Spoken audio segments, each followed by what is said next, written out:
말씀은 그 앞에서 가룟 유다가 이제 마음에 이제 생각으로 예수님 팔려고 생각을 했고, 또 급기야 사단이 가룟 유다의 안에 들어갔다는 말씀, 그리고 가룟 유다가 이제 떠나갔습니다.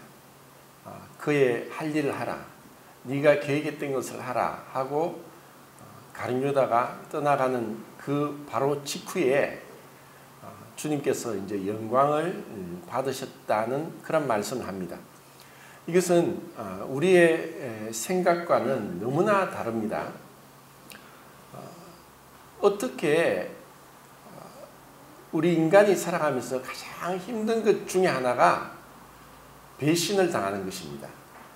그리고 그 배신도 나와 별로 친하게 가까이 지내지 않는 사람이 배신한다 하더라도 그것만큼 고통스러운 것이 없지만, 가장 가까이 있던 정말 신뢰하던, 같이 밥을 먹고 동고동락했던, 또 그것도 제자를 통해서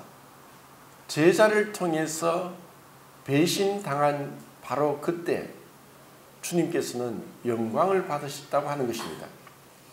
이것은 우리의 생각과는 너무나 다르다는 것. 그럼 왜 주님께서 이 순간에 인자가 영광을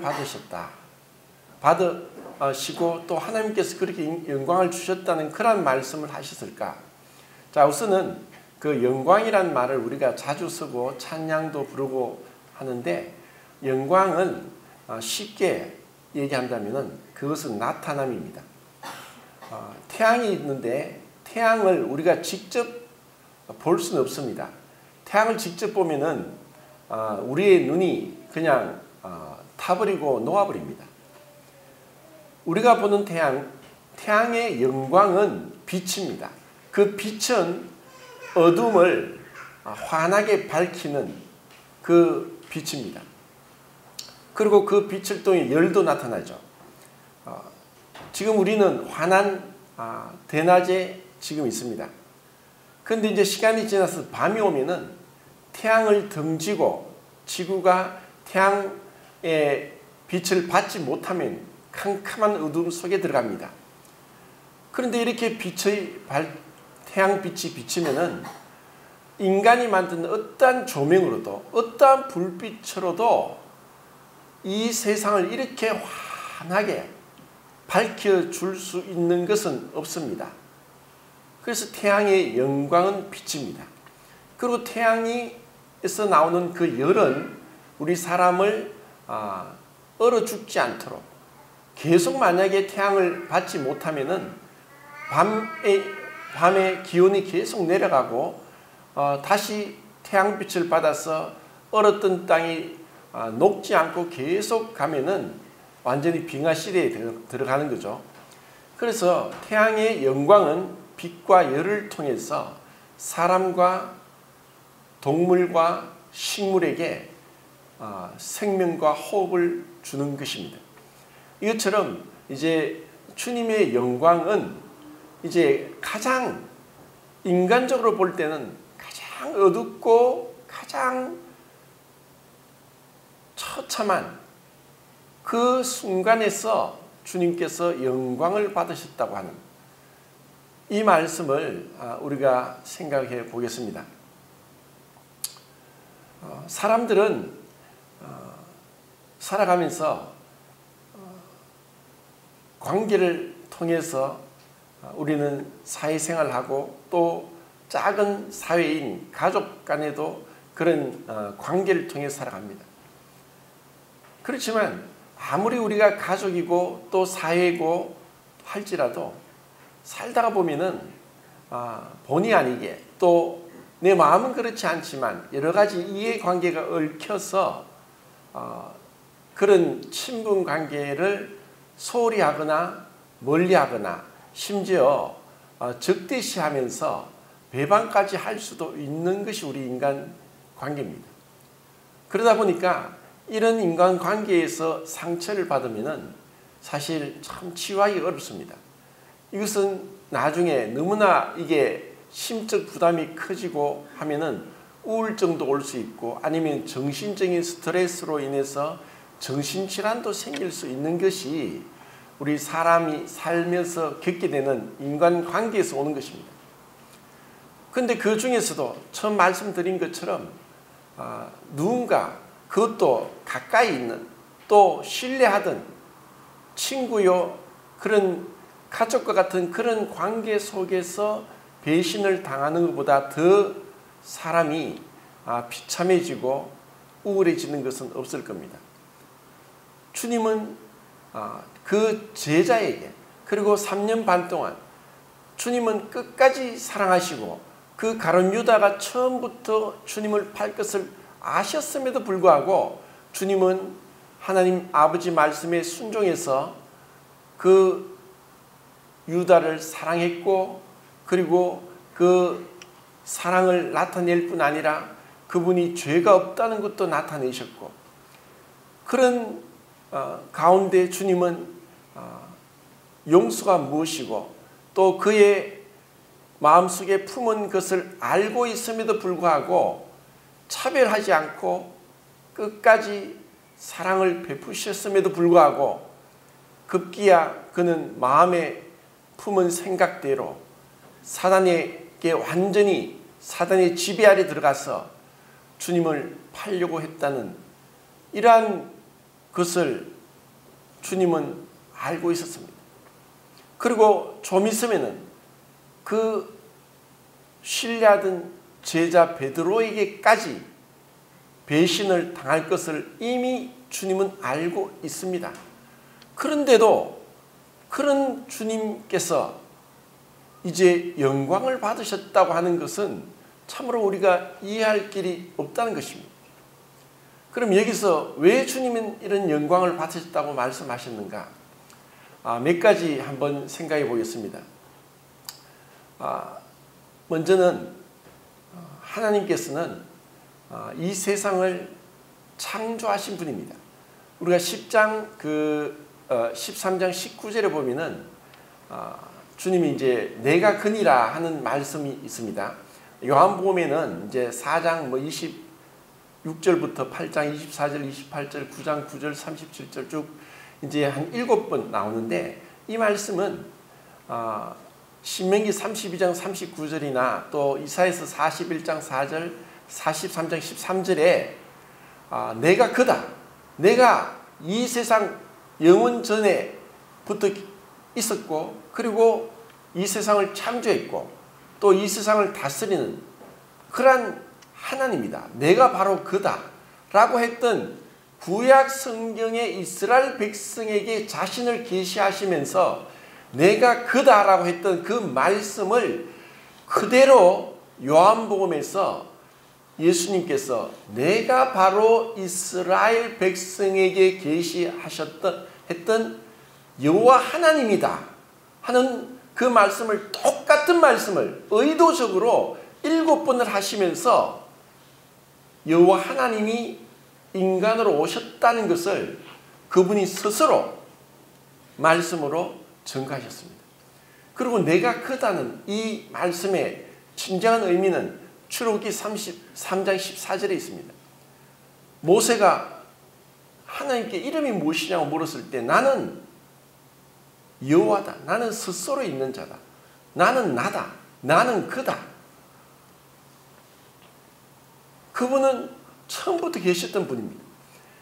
이러한 그 예수님께서 이 정말 하찮고 보잘것없고 그 마음에 악심을 품고 그 스승을 배반하는 그러한 배반을 당하는 그런 가운데서도 주님은 영광을 받으신다는 겁니다.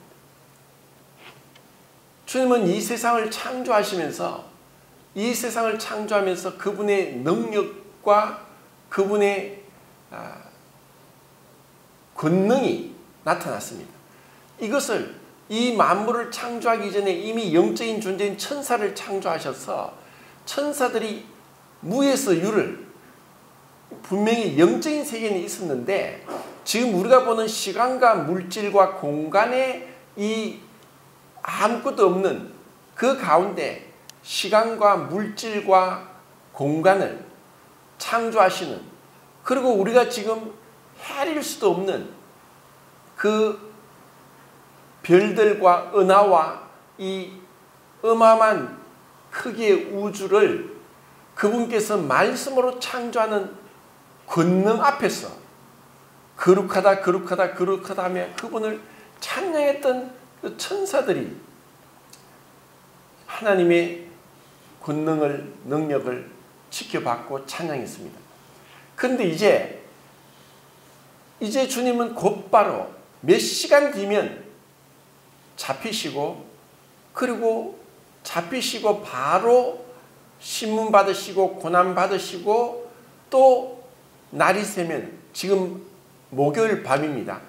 목요일 그 깊은 어두운 밤, 이제 몇 시간 뒤에 잡히시고 어떠한 고통 가운데 그 십자가의 길을 가실 것을 이미 아신 분이, 그리고 그 해가 밝으면 바로 몇 시간 뒤에 십자가에 달려 죽으셔야 될 것도 아시는 그 주님께서 이와 같은 영광을 말씀하셨다는 것은, 그분은 단순히 그 앞에 있는 고난을 인해, 죽음을 인해, 그 치욕을 인해서 영광을 말씀하신 것이 아니라 그 이후에 있을 것을 내다보시고 하셨다고 생각합니다.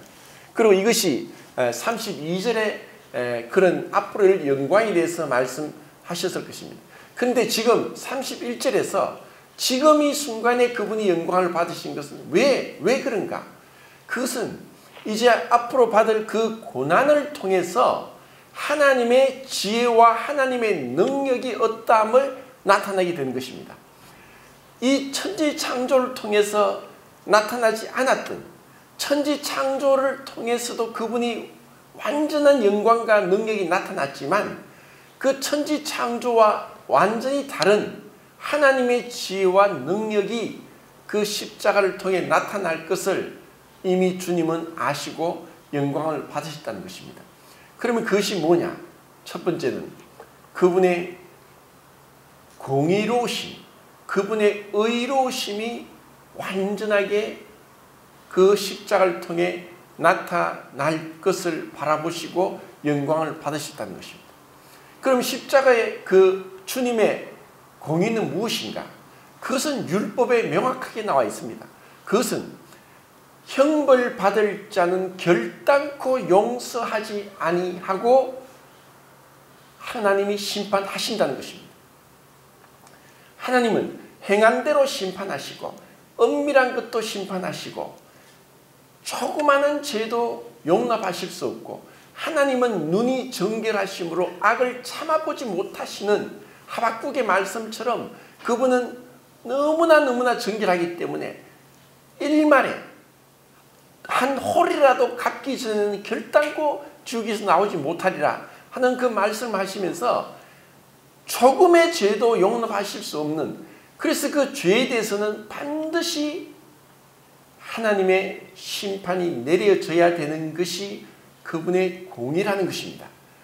그런데 그 하나님의 공의가 너무나 분명하게 나타난 것이 바로 십자가였습니다.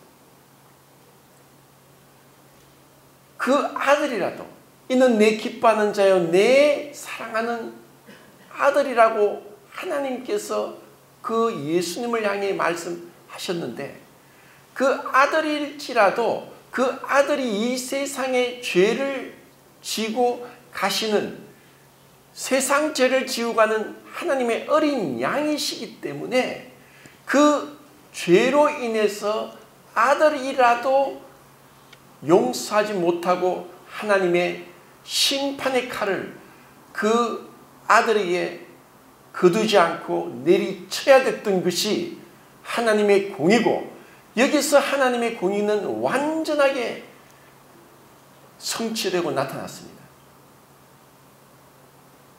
여기는 어떠한 변명도 없고 용서도 없고 지체됨이 없고 연기됨도 없습니다.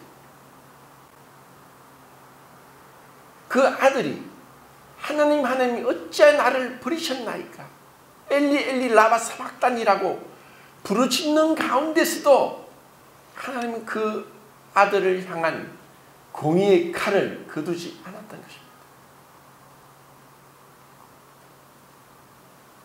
오래전에 하나님 아브라함은 율법이 선포되기 이전 거의 4대 전에 아브라함에게 하나님 말씀하시기를 아브라함이 아담의 20대 후손이고 노아의 10대 후손입니다. 그러니까 노아는 아담의 10대 후손이고 그리고 노아의 10대 후손이 아브라함이니까 아브라함은 아담의 20대 후손입니다.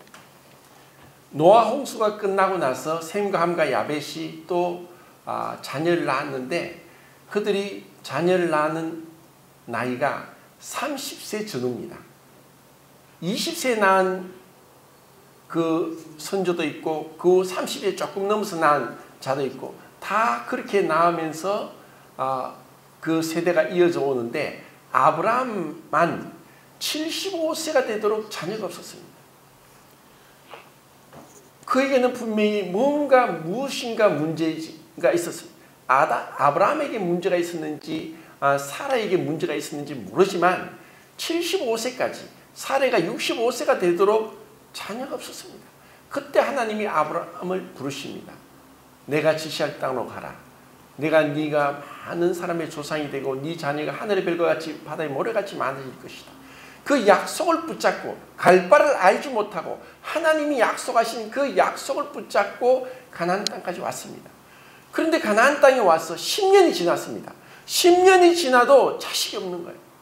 이제 아브라함은 소망이 없습니다. 하나님, 내 상속자는 지금 이 다메섹 엘리에셀입니다. 하나님, 이 말은 하나님에 대한 불평이었습니다.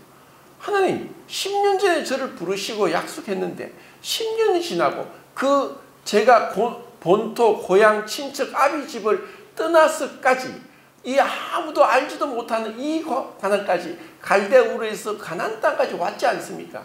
그런데 왜 지금까지 10년이 지나도록 이제 제 나이 85세입니다. 아내 사례는 75세입니다. 이제는 내 상속자가 이 다메섹 엘리에셀밖에 없습니다. 그때 하나님은 말씀하십니다. 내가 네 자손이 하늘의 별과 같이 바다의 모래같이 많아질 것을 약속하십니다. 아브라함이 믿은 것은 그 말씀을 믿었고 지금 내가 85세지만 하나님을 믿었을 때 그 믿음을 의로 여기셨습니다. 그래서 율법이 오기 전에 이미 하나님이 인간에게 하나님 앞에 의롭다함을 받는 것은 율법이 아니라 믿음이라는 것을 분명하게 증거하셨습니다. 그리고 또 14년이 지났습니다. 이제 아브라함이 99세입니다. 그렇게 아브라함이 하나님을 믿었고 하나님의 능력, 하나님은 지금 내가 이런 가운데도 하나님의 약속을 변치 않고 이루실 하나님의 전능하심을 믿었지만 그럼에도 불구하고 또 14년이 지났습니다. 99세가 되었습니다. 그때 하나님이 또 말씀하십니다. 내년에 네가 아들을 낳을 것이다. 그때 사라가 장막 뒤에서 들었습니다. 사라는 이미 그때가 89세였어요. 89세였어요.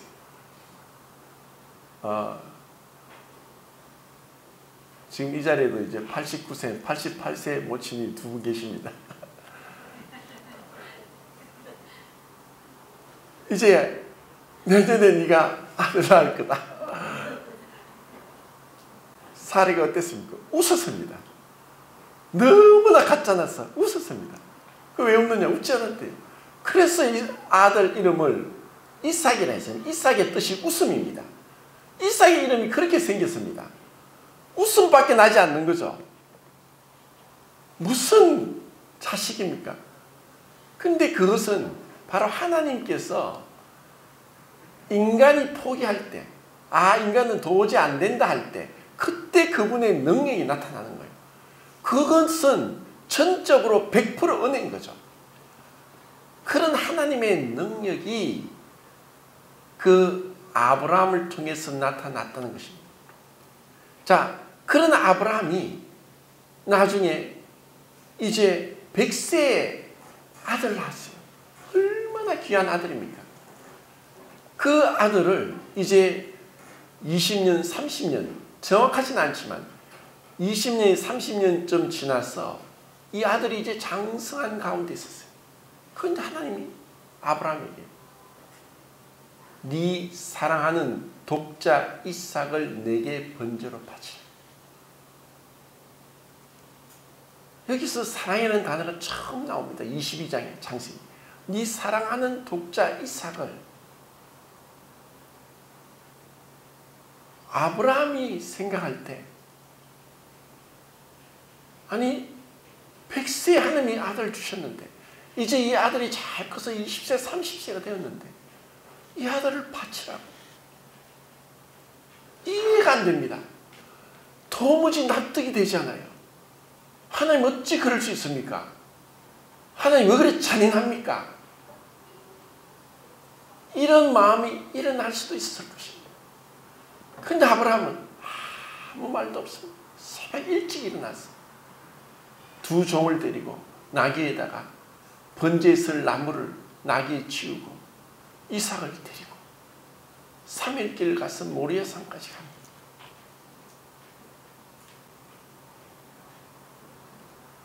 이삭이 묻습니다. 아버지, 번제할 나무는 있는데 번제에 드릴 양이 어디 있습니까? 번제할 양이 어디 있습니까?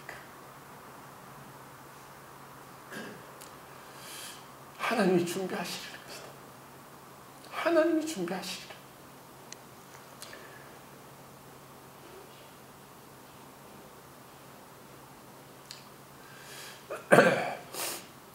두 종과 나귀를 내려두고 이삭이 그 번제할 나무를 어깨에 지고 산으로 올라갑니다.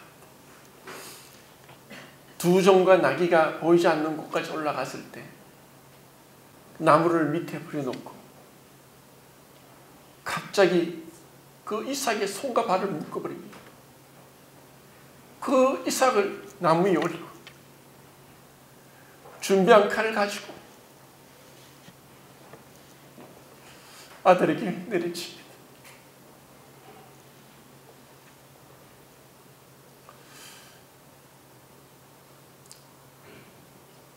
이 메이커는 마음에 하나님을 믿었습니다. 100세의 아들을 주셨는데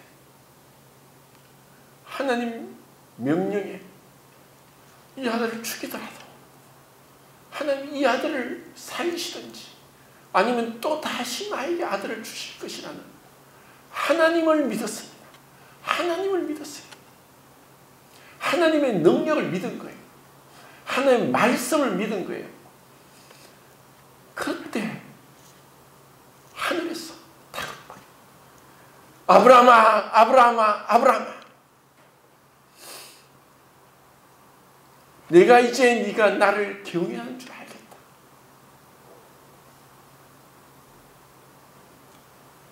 참으로 주님이 아브라함에게 가르쳐주고자 했던 것이 있습니다. 네가 정말 네가 100세에 난 그 사랑하는 독자 이삭보다 나를 더 사랑하느냐. 자, 이렇게 아브라함은 순종을 통해서 또 의롭다함을 받는 것을 봅니다.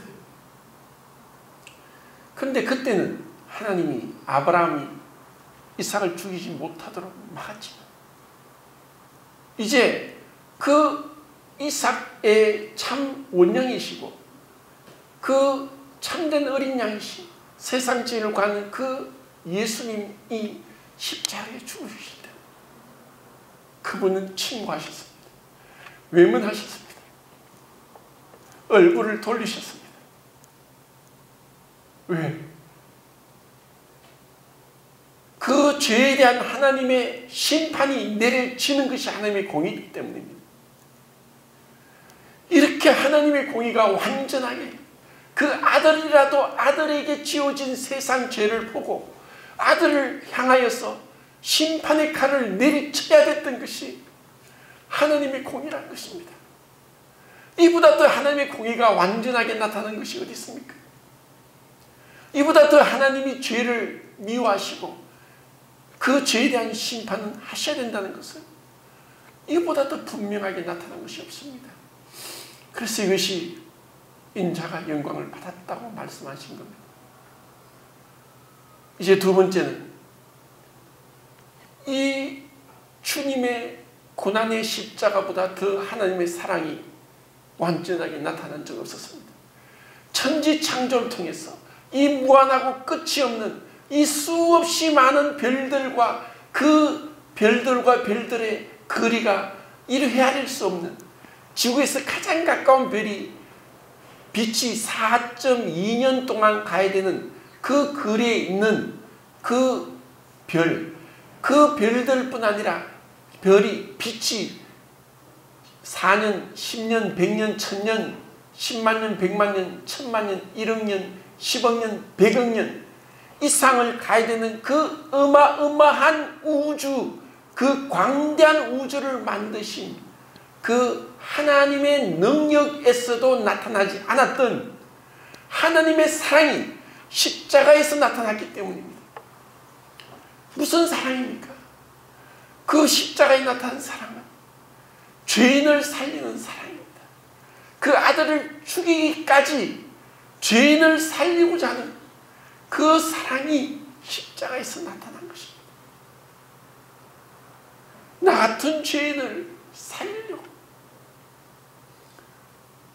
하나님을 향해 반역하고 하나님의 법을 어기고 불법을 저지르고 하나님이 깨끗하게 하신 양심을 더럽히고 불의한 가운데서 온갖 죄를 저지르고 온갖 악한 생각을 하고 손으로 발로 마음으로 입으로 혀로 눈으로 수많은 죄를 지으면서 죄를 물마신같이 하면서 그 하나님의 거룩하심을 외면하고 죄악 가운데 뒹굴던 자, 돼지가 씻었다가 더러운 것에 다시 뒹굴고 개가 토했다가 더러운 것을 다시 먹는 그런 더러운 죄악 가운데 뒹구는 자를 그 죄인을 사랑하신 사랑이 십자가에서 분명히 나타났습니다.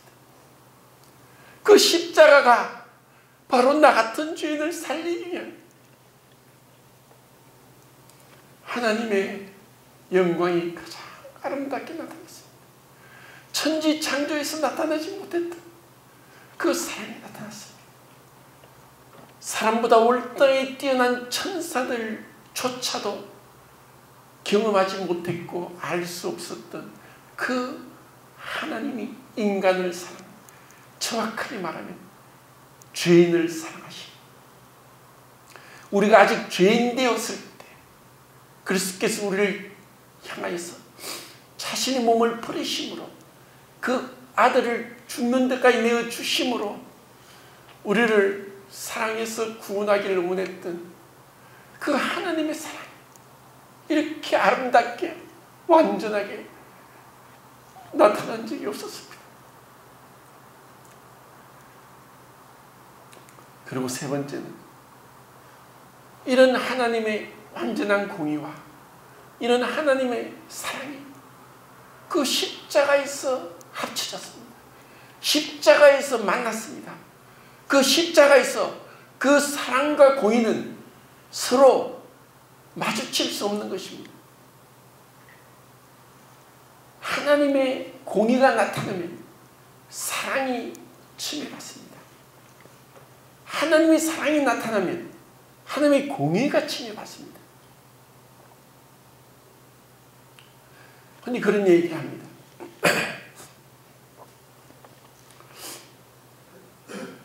지금 이 나라는 법과 질서가 무너졌습니다. 초등학교 교과서에도 나옵니다. 재판석에 앉은 판사는 법과 양심을 따라 심판한다. 그것은 법의 정의심대로 심판한다. 근데 그 판사가 그 공정한 재판을 하기 위해서는 정치적 중립성을 가져야 되고, 그리고 재판의 절차도 공정해야 됩니다. 그래서 재판에는 독수독가의 원칙이 있습니다. 독수독가의 원칙이 뭐냐? 문자대로 하면 독이 든 나무에 독이 든 과일이 열린다는 것입니다. 독이 든 나무가 독이 든 열매를 맺는 것이 독수독가입니다. 그래서 아무리 그 사람이 죄가 있어도 그 재판 절차에 나타난 절차상 공정성이 없다면은 그 사람의 죄로 입증할 수 없는 것이 법입니다. 이것은 모든 나라의 법이 똑같습니다. 그래서 불법적으로 취한 증거물이나 그것을 가지고 그 피고인의 죄를 입증해도 이 증거물이 불법적으로 취해졌기 때문에 받아들일 수 없어서 그 피고인이 무죄로 풀려나는 게 독수독가의 원칙입니다. 재판의 공정성이란 재판의 절차에 있어서 재판이 진행되는 그 과정에서 합법적으로 다 이루어져야 되는데, 이 재판의 공정성이 무너진다면 그 재판은 무효가 되는 것입니다.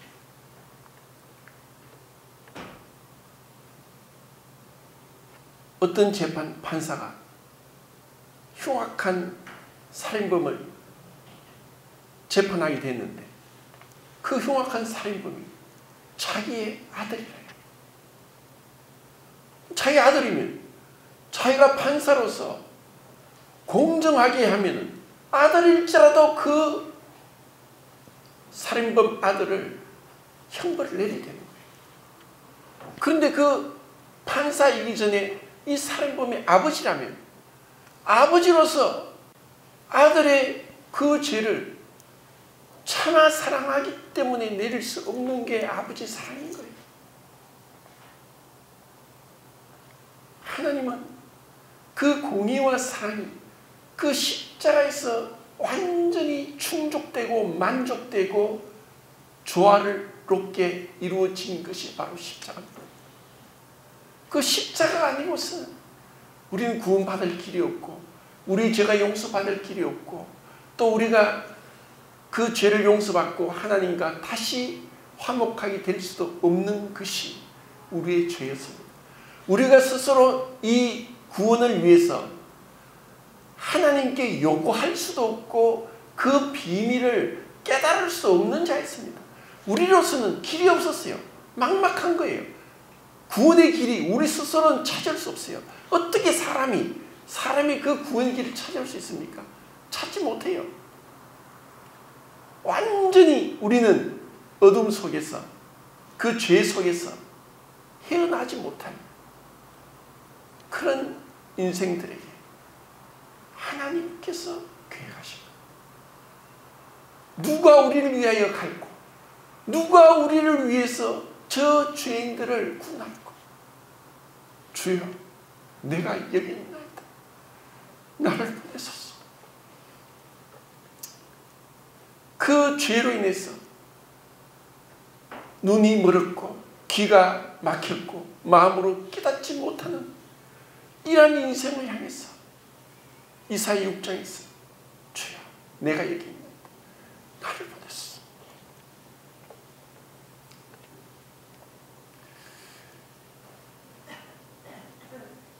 우리가 하나님의 은혜로 구원받고 이제 매주마다 예배를 드립니다. 뜻과 장을 두고 이것이 매주마다 들어지니까 습관이 되고, 또 이제는 별로 중요하지 않은 것처럼 그것에 대한 가치도 그것에 대한 이 순간 뜻도 별 생각 않고 준비하지 않고 설레지 않고 기쁨도 없이 두려움도 없이 이렇게 앉는다는 것은 은혜를 은혜답게 하지 못하는 것입니다. 누가 희생당했고 누가 죽으셨습니까?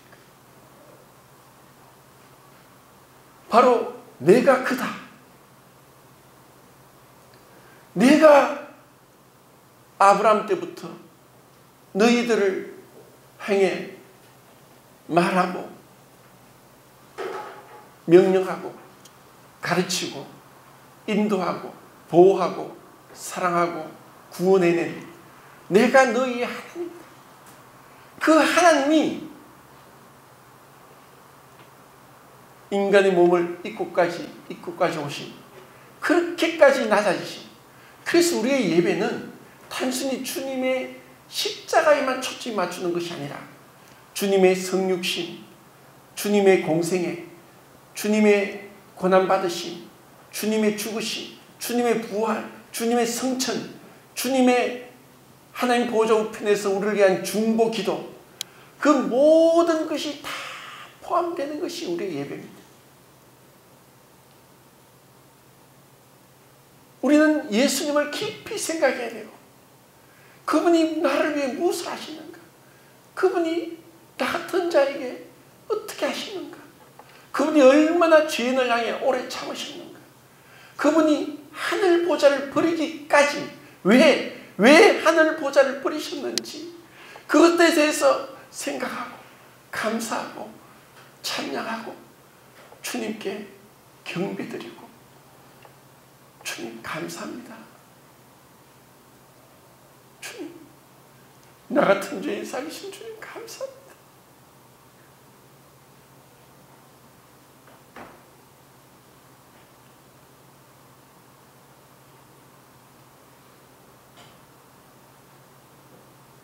우리가 너무나 잘 잊어버리고 너무나 무감각하고 참 무상해합니다. 주님의 그 희생을 통해서도 이렇게 우리 마음이 무디고 냉랭하고 눈물도 없고 마치 주님이 그렇게 하는 게 당연한 것처럼 이제 내가 구원받았으니까 이제 나는 너무나 자유롭게 조금 예배도 드리지 않고 조금 쉬어도 되는 것처럼 그렇게까지 우리의 생각이 경솔하고 우리의 생각이 참으로 모자랍니다. 우리의 모든 걸 바쳐도 이것은 그분의 희생에 비해서 아깝지 않은 거예요.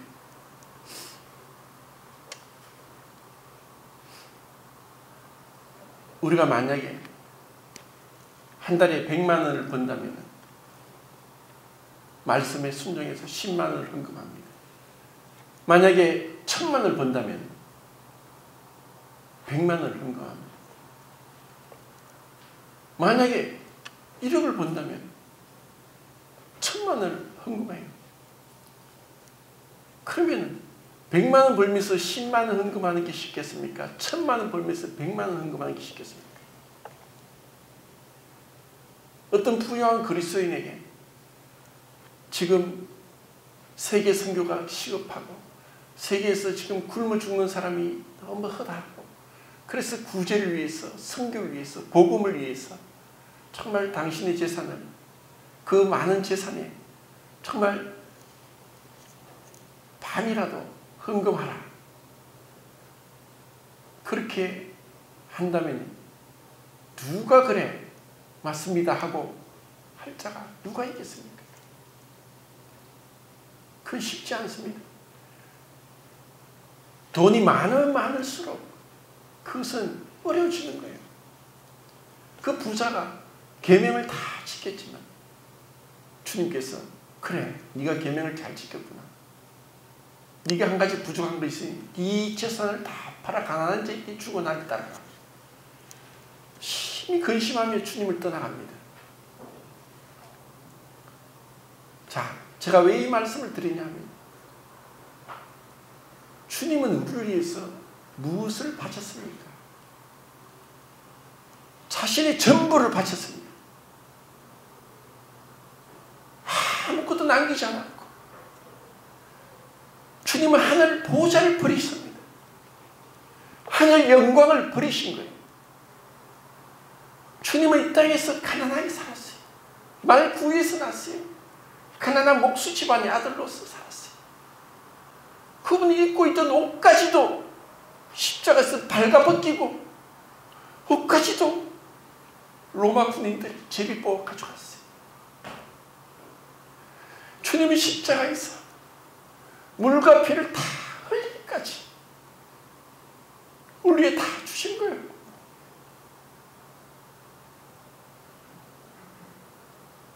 근데 우리가 아깝습니까? 시간이, 그 물질이, 우리의 열정이 주님을 위해 바치는 게 아깝습니까?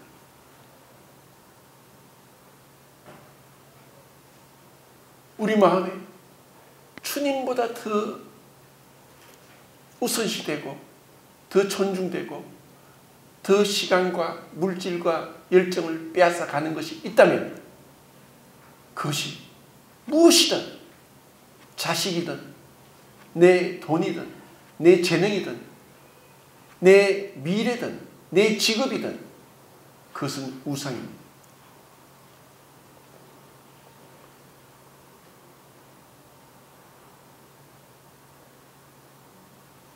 주님이 아브라함에게 네 사랑하는 독자 이삭을 바치라. 그런 말씀을 하신 것은 우리에게도 하신 거예요. 네가 나를 사랑하느냐?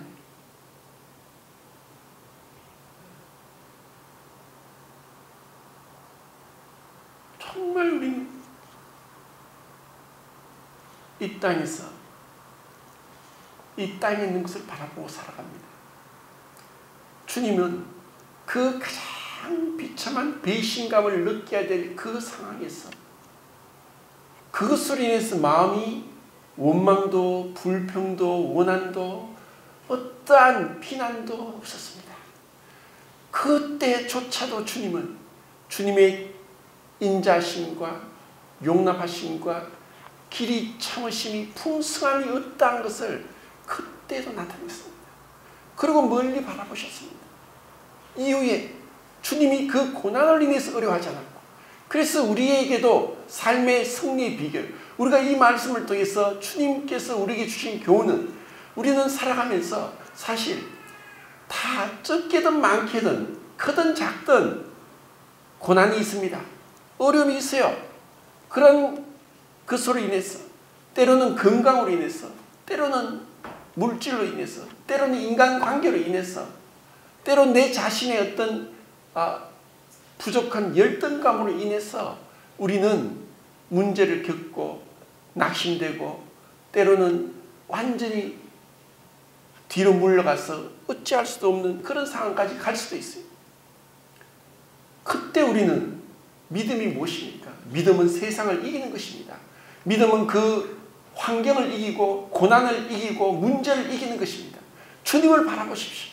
주님을 바라보면 그래, 내가 이제 좀 있으면 잠시 잠깐 오면 오실 리가 오실 것이다. 이제 이 땅의 모든 고생들 고난들 문제들 다 훌훌 벗고 이제 영원한 영광이 들어갈 것이다.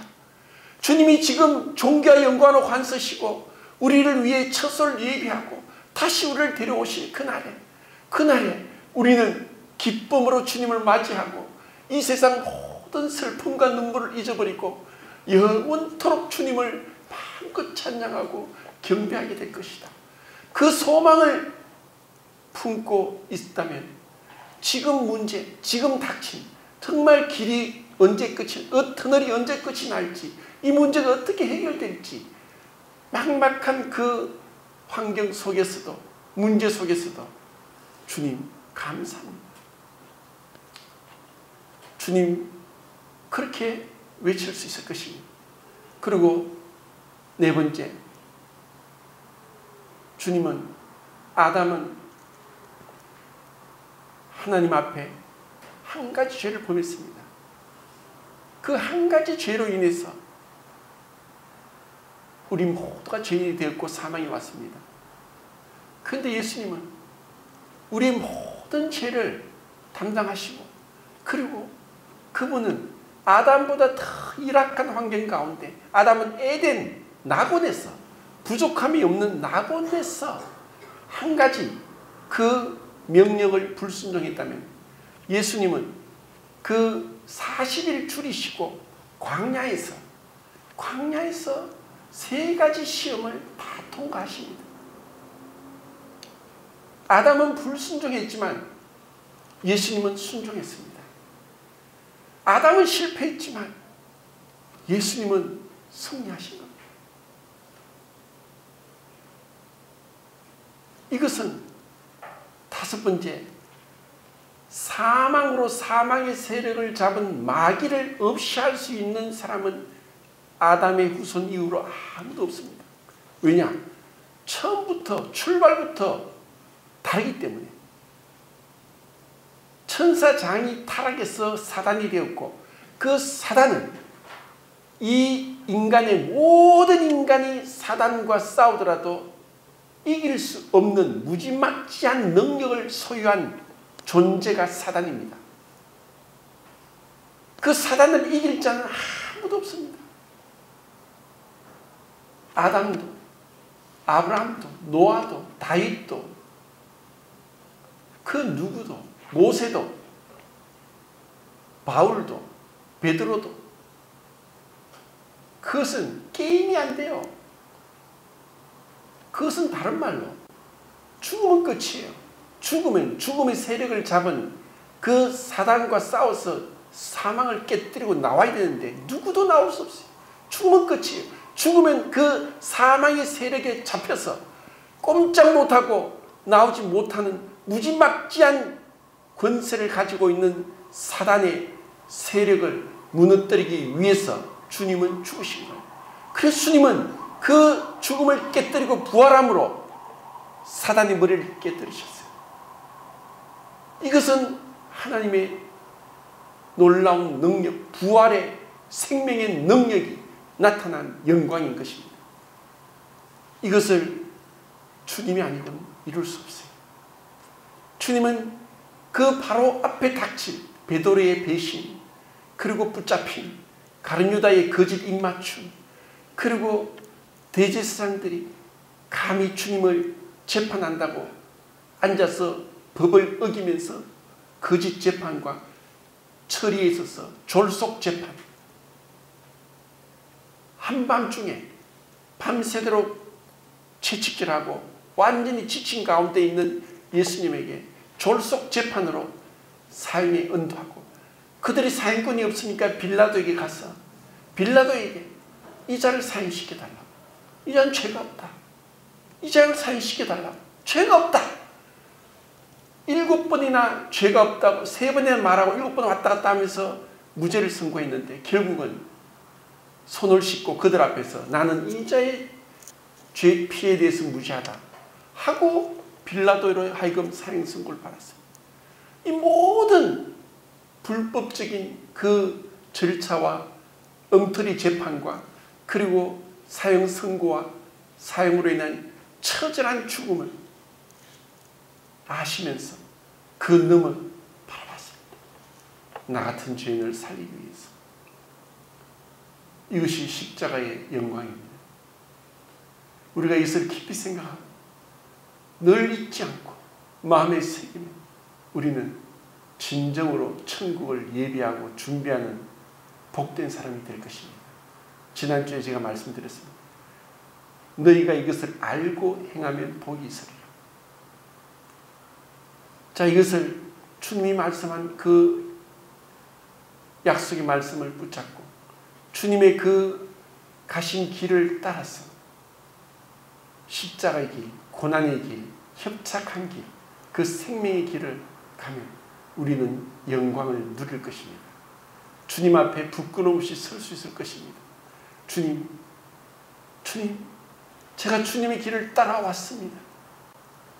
잘하였도다 착하고 충성된 종아. 주님께서 우리를 그렇게 기쁘게 맞이할 날까지 우리가 믿음으로 나갈 수 있기를 바랍니다. 자, 마지막으로 한 구절을 보고 마치겠습니다. 요한복음 17장 3절 4절.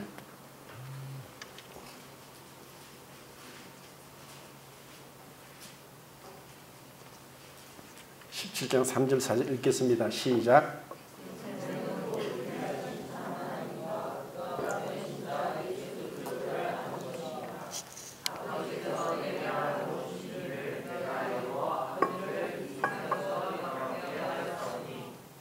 (5절)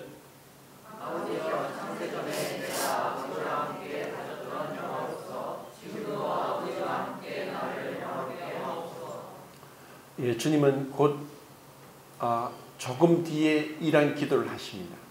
창세전에 내가 아버지와 함께 가졌던 영화로서 지금도 나를 영화롭게 하옵소서. 주님은 아버지의 명령하신 것을 다 지켜 행하면서 그리고 십자가로 가셨습니다. 그 영광을 다시 되찾기 위해서, 그래서 영광을 받으셨다고 말씀하신 것입니다. 이상입니다.